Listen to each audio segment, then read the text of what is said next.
తప్పకుండా ప్రజలు గుర్తిస్తున్నారు. దీంట్లో ఎటువంటి తప్పు లేదు.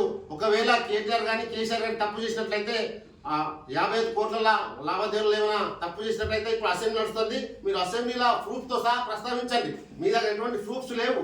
ఏసీ వాళ్ళు నిజంగా చెప్పాలంటే కేసు పెట్టడానికి ఎటువంటి అధికారం లేకున్నా మీకున్న ప్రభుత్వం మీద ఉంది కాబట్టి మీరు అధికార దుర్వినియోగం చేసి ఈరోజు కేసీఆర్ మీద మరి ఎఫ్ఐఆర్ చేయడం చాలా మేము బీఆర్ఎస్ పార్టీ పరంగా యావత్ తెలంగాణ రాష్ట్రంలో ఉన్న బీఆర్ఎస్ పార్టీ శ్రేణులన్నీ ఖండిస్తున్నాయి. తప్పకుండా మేము కూడా మీ మీద మరి ప్రజా నిర్ణయాన్ని మేము కూడా స్వీకరిస్తాం. తప్పకుండా ప్రజలే మీకు బుద్ధి చెప్తారు. రాబోయే స్థానిక ఎన్నికల లోపల మీకు పుట్టగతులు ఉన్నాయి. మీరు ఏదైతే తుగ్గుల పనులు చేస్తున్నారో ఈరోజు ప్రజల్లో మీరు మొత్తం డౌన్ అయిపోయినారు.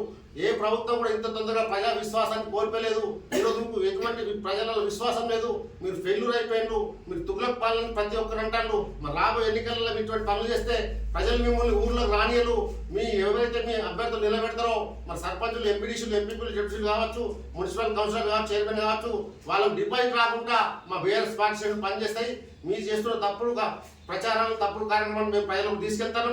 ఇంకా కూడా బీఆర్ఎస్ పార్టీ ఏదైతే కార్యాచరణ తీసుకుంటుందో తప్పకుండా మేము ఉద్యమం చేసి మా నాయకులు, రికార్డ్స్ నాయకులు ఎటువంటి తప్పు చేయలేదని చెప్పి మేము కోటగా నిరూపించుకుంటాం. అప్పుడే ప్రజలకు బుద్ధి చెప్తారు. మీరు చేసిన తప్పుదలని బయటకు వస్తాయి. అప్పుడు మీకు ముఖం ఉండే తిరగడానికి తప్పకుండా మేము బీఆర్ఎస్ పార్టీ పరంగా మా రాష్ట్ర నాయకత్వం ఎటువంటి ఉద్యమ కార్యాచరణ చేసినా మేమందరం ఐకమత్యమై పోరాడి మేము సాధించుకుంటాం.